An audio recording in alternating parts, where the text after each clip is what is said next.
हाँ नमस्कार, स्वागत है मैथ्स पॉइंट पर। रीट लेवल 1 के मैथ्स के पुराने पेपर सॉल्व कर रहे हैं, जिसमें ये पेपर है 2017 का।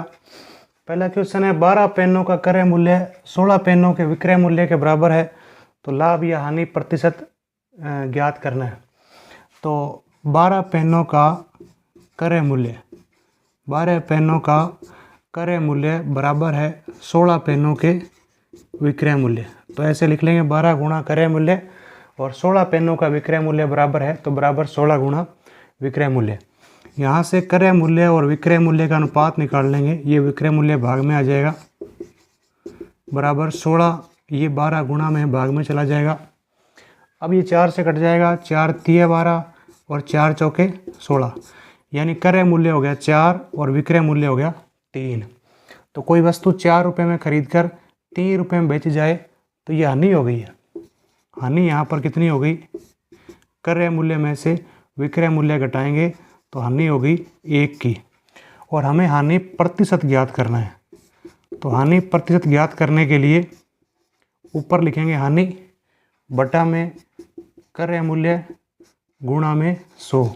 हानि यहाँ पर 1 रुपये की हुई है तो 1 लिख लेंगे, बटा में क्रय मूल्य यहाँ पर हमारा 4 है, गुणा में 100, तो 100 में 4 का भाग देंगे, 25% की हानि हो गई है। दूसरा ऑप्शन इसका सही हो जाएगा।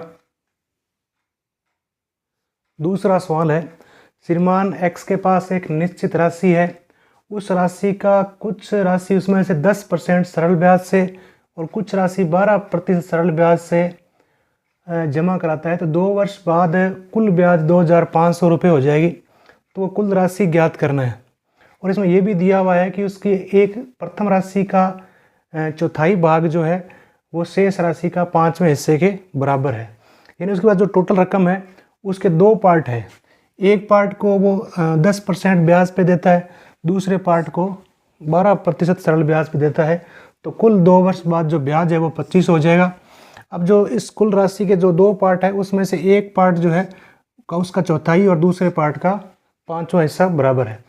तो मान लेते हैं कि ये है उसका पार्ट ए, यानी कुछ राशि ए है, और दूसरा पार्ट है ये कुछ राशि है बी। तो इस राशि का जो चौथाई है वो है बराबर दूसरे शेष राशि के 5वें भाग के बराबर, तो बटा में 5 कर लेते हैं। अब सरल ब्याज 10%, सरल ब्याज होता है मूलधन।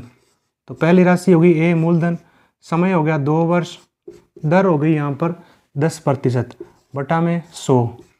ये इस ए राशि का ब्याज हो गया, प्लस बी राशि का ब्याज बताना है, तो बी समय 2, और ये राशि जो है 12% ब्याज पर है, तो 12 बटा में 100 बराबर कुल ब्याज बन जाता है 2500। अब यहाँ से हमें बी का मान रखना है या ए का मान रख सकते हैं। ए बराबर क्या होगा, ये 4 भाग में जाकर गुणा में आ जाएगा, ए बराबर हो जाएगा 4b बटा 5। ये ए का मान रख देते हैं यहाँ पर, तो ए बराबर आ जाएगा 4b गुणा 2 बटा 10 बटा में 100 प्लस 2 गुणा b प्लस 12 बटा में 100 बराबर 2500। तो ये 0 से 0 कट गया, या सीधा ही गुणा कर दो, 10 दूना 20, 20 चौके 80b बटा में 100 प्लस 12 दूना 24b बटा 100 बराबर 2500। तो ये जोड़ने पर हो जाएगा 80b और 24b 104b 2500, ये 100 भाग में है, गुणा में आ जाएगा। और अब b का मान निकालना है, तो 2500 गुणा 100, ये 104 चला जाएगा भाग में।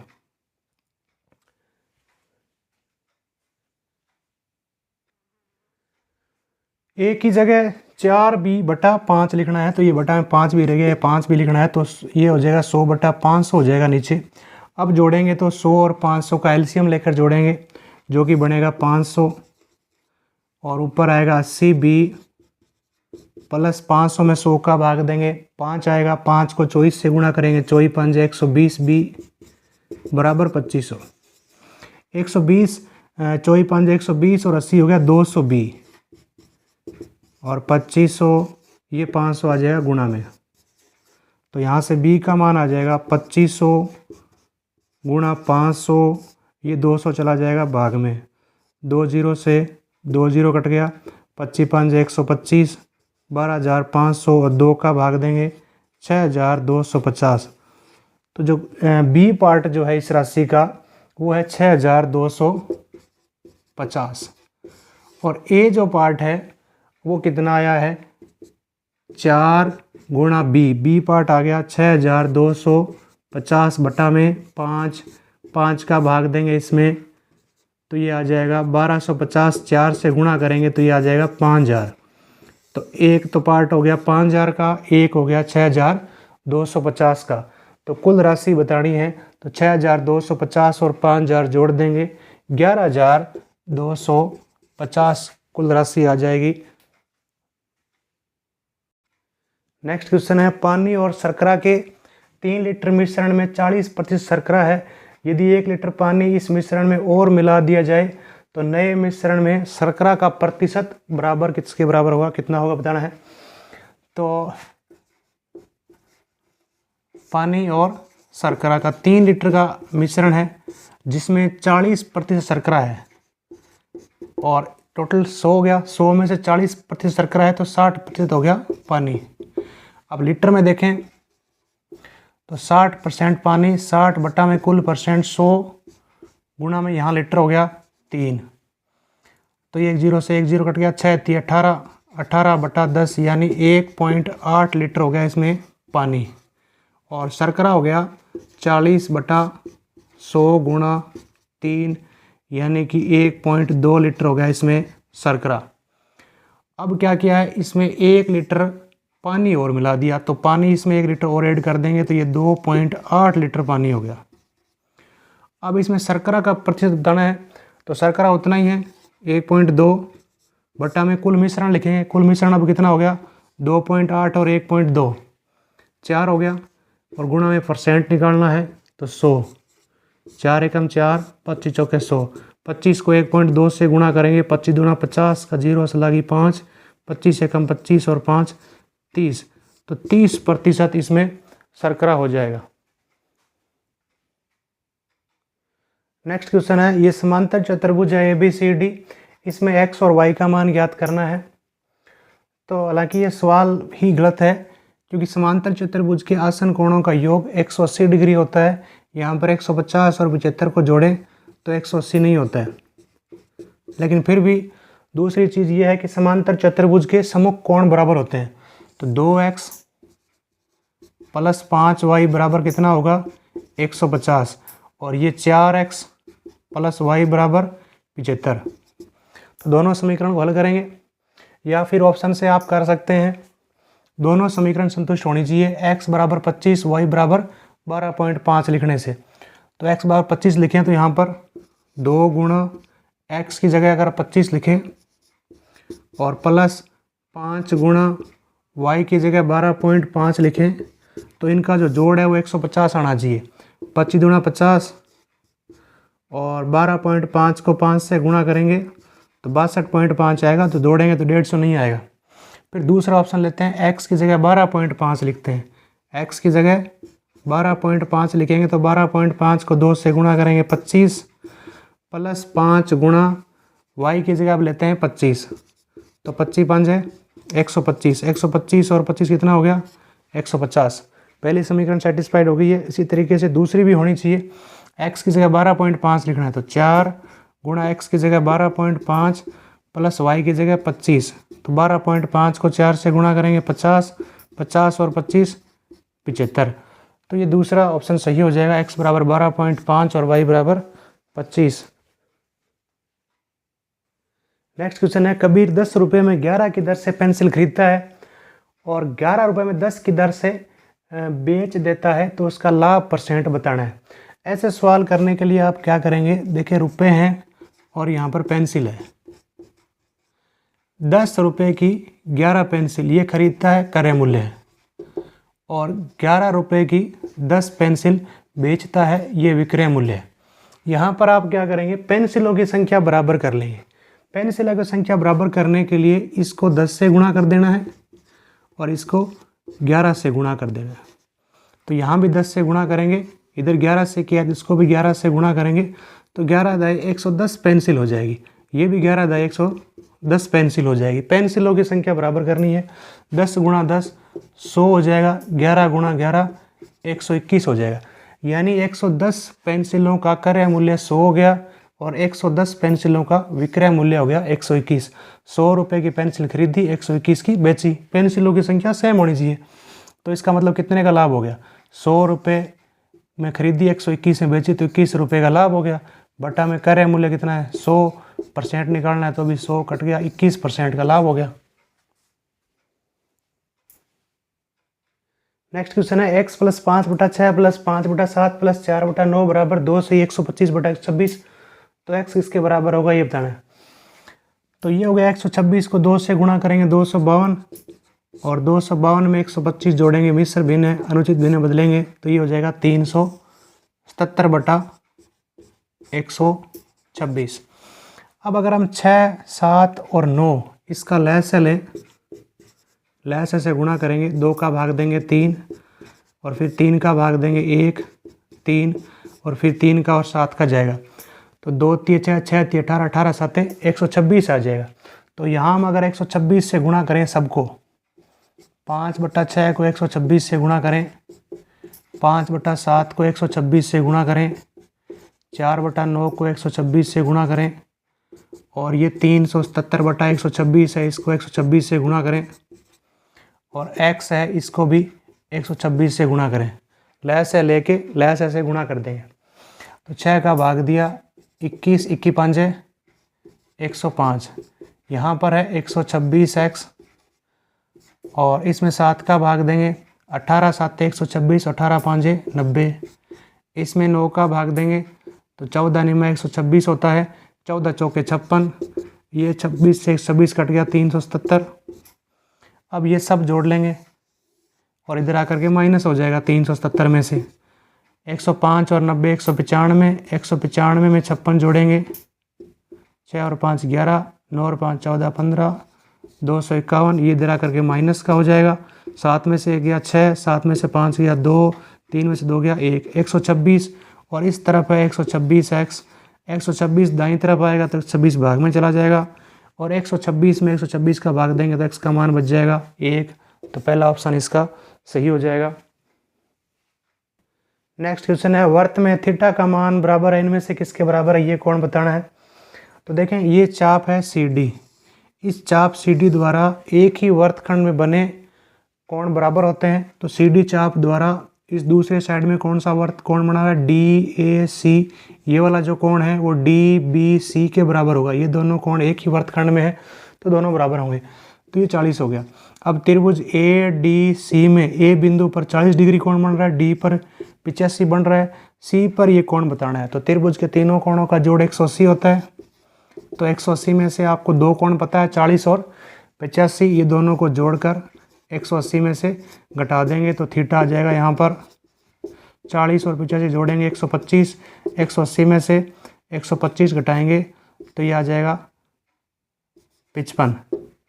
तीसरा ऑप्शन सही हो जाएगा इसका, 55 डिग्री। नेक्स्ट क्वेश्चन है दो पूर्ण संख्या हैं, बड़ी संख्या के दुगने में छोटी संख्या से भाग दें तो भागफल 4 और शेषफल 3 आता है। यदि छोटी संख्या के 7 गुने को बड़ी संख्या से भाग दें तो भागफल 5 और शेषफल 1 आता है। छोटी संख्या बराबर है, छोटी संख्या ज्ञात करनी है। देखिए दो संख्या है, एक तो है बड़ी और एक है छोटी। बड़ी संख्या मान लेते हैं x है और छोटी संख्या y है। अब प्रश्न के अकॉर्डिंग करने की कोशिश करते हैं हल। बड़ी संख्या का तिगुना, बड़ी संख्या x है, 3 गुना हो गया 3x।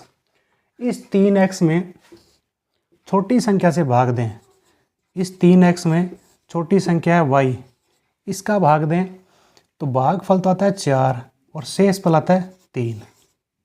ठीक है, इसी तरीके से दूसरी स्थिति समझे।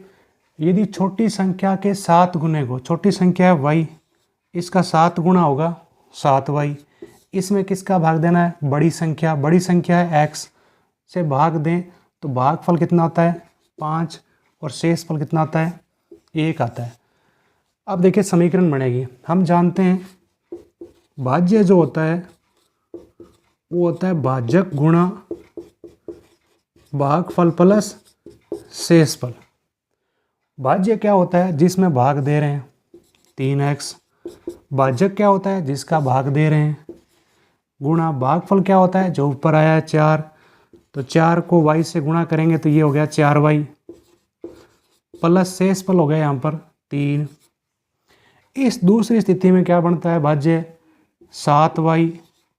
भाग किसका दिया? भाजक कितना है? x, गुणा भागफल कितना होगा? 5, तो ये 5x हो गया, प्लस 1। ये दो समीकरण हो गई। इन दोनों समीकरणों को हल करके छोटी संख्या बतानी है। छोटी संख्या हमने y माननी हुई है, तो y का मान निकालना है। तो देखें, ये समीकरण हो गई 3x प्लस 4y को अगर बाईं तरफ लिखें तो -4y बराबर 3। ये है प्लस 5x को उधर लिखें तो -5x प्लस 7y बराबर 1। अब हमें y का मान निकालना यानी छोटी संख्या बतानी है, तो x का विलोपन करेंगे यानी x के गुणांक बराबर करने हैं। तो इसको तो गुणा कर लेंगे 5 से, तो 5 दिए 15 बन जाएगा। इसको गुणा कर लेंगे 3 से, पूरी समीकरण को 5 से गुणा करेंगे, 5 दिए 15x, 5 चौके 20y, 5 दिए 15। इसको 3 से करेंगे, 3 5 15x, 3 7 21y, 3 एकम 3। अब दोनों समीकरण को जोड़ देंगे। 15x से 15x कट गया, 21y में से 20y जाएगा y, 15 में से 3 गया, 15 में से 15 और 3 18, जोड़ रहे हैं तो y का मान कितना आ गया? 18। यानी छोटी संख्या y है, कितनी आ गई? 18। बड़ी संख्या बतानी हो तो x का मान याद कर लेंगे। 9वां क्वेश्चन है संख्या। ये संख्या है, इसमें 7 का, 6 का और 9 के स्थानीय मान का योग बताना है, कितना होगा। तो पहले 7 का स्थानीय मान लिख लेते हैं।